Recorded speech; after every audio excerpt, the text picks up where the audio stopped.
Pernah nggak sih kalian membayangkan gimana rasanya hidup di masa ketika menulis berita bisa membuat seseorang dianggap musuh negara? Ketika satu kalimat di koran bisa mengguncang kekuasaan dan mengubah arah sejarah bangsa. Inilah kisah panjang perjalanan pers Indonesia, sebuah cerita tentang pena, keberanian, dan kebenaran yang tidak pernah padam. Mari kita mulai dari awal. Setelah proklamasi kemerdekaan tahun 1945, Indonesia masih berjuang mempertahankan kedaulatan dari Belanda. Pada masa itu, perjuangan tidak hanya dilakukan dengan senjata, tetapi juga dengan tulisan. Pena menjadi alat perjuangan yang baru. Para jurnalis bukan hanya penulis berita, tetapi mereka adalah pejuang bangsa. Tulisan mereka membangkitkan semangat nasionalisme, menolak penjajahan, dan mendukung perjuangan rakyat. Media seperti Harian Merdeka, Suara Rakyat, dan Indonesia Raya muncul membawa semangat revolusi. Banyak wartawan menulis berita di pagi hari, lalu ikut berperang di sore harinya. Pena dan peluru sama-sama menjadi senjata untuk mempertahankan kemerdekaan. Namun, perjuangan itu tidak berhenti di sana. Pada tahun 1950, Indonesia memasuki masa Orde Lama di bawah kepemimpinan Presiden Soekarno. Di awal masa demokrasi liberal, pers hidup bebas dan beragam. Tetapi setelah dekret Presiden tahun 1959, situasinya mulai berubah.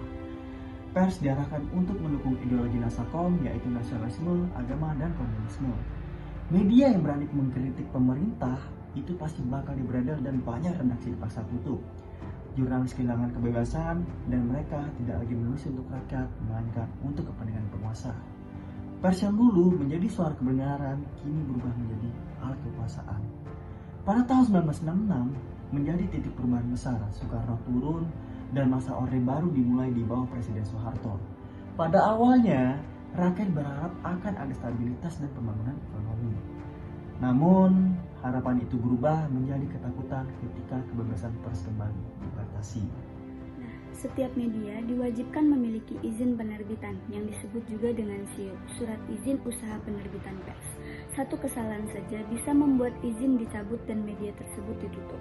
Beberapa media besar seperti Tempo, Editor, dan juga Detik pernah diderebel karena dianggap terlalu kritis terhadap pemerintah. Banyak juga jurnalis akhirnya memilih diam dan melakukan sensor terhadap diri sendiri. Mereka hanya menulis berita yang aman dan mendukung kebijakan penguasa saja. Muncul juga istilah jurnalisme pembangunan yang menekankan pemberitaan positif demi menjaga stabilitas nasional. Tetapi di balik stabilitas itu, suara kebenaran malah perlahan-lahan menghilang. Kemudian pada tahun 1998 yang dimana Bapak Soeharto jatuh dan Indonesia memasuki masa reformasi, inilah awal dari babak baru kebebasan pers. 1 tahun kemudian, Undang-Undang Nomor 40 Tahun 1999 tentang pers resmi diberlakukan. Aturan itu menjamin kebebasan pers tanpa perlu izin pemerintah. Tidak ada lagi SIUP, tidak ada lagi sensor. Jurnalis memiliki ruang untuk menyuarakan kebenaran, mengkritik kekuasaan, dan membela kepentingan rakyat. Namun, kebebasan itu juga membawa tantangan baru. Di era digital, informasi menyebar dengan cepat. Banyak juga berita bohong, pelanggaran etika, dan penyalahgunaan kebebasan yang terjadi. Siapapun kini bisa menulis dan menyebarkan informasi, tapi tidak semua orang memahami tanggung jawab moralnya. Karena itu, kemerdekaan pers ini tuh bukan berarti bebas tanpa batas. Kemerdekaan sejati adalah kebebasan untuk berkata jujur dengan penuh tanggung jawab. Perjalanan pers di Indonesia sebenarnya adalah cerminan perjalanan bangsa ini. Dari alat perjuangan menjadi alat ideologi, kemudian menjadi alat kekuasaan, dan juga akhirnya berkembang menjadi pilar keempat demokrasi. Hari ini juga pun perjuangan itu belum berakhir. Di tangan para jurnalis muda, mungkin termasuk kita, Pena masih memegang kekuatan besar, kekuatan untuk menyuarakan kebenaran, melawan kebohongan, dan juga menjaga agar demokrasi tetap hidup. Karena satu hal yang pasti, kebenaran tidak akan pernah mati. Dengan saya, Sanesta Salsabila Devara, dengan NIM 176.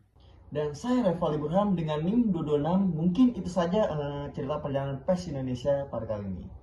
Bye-bye.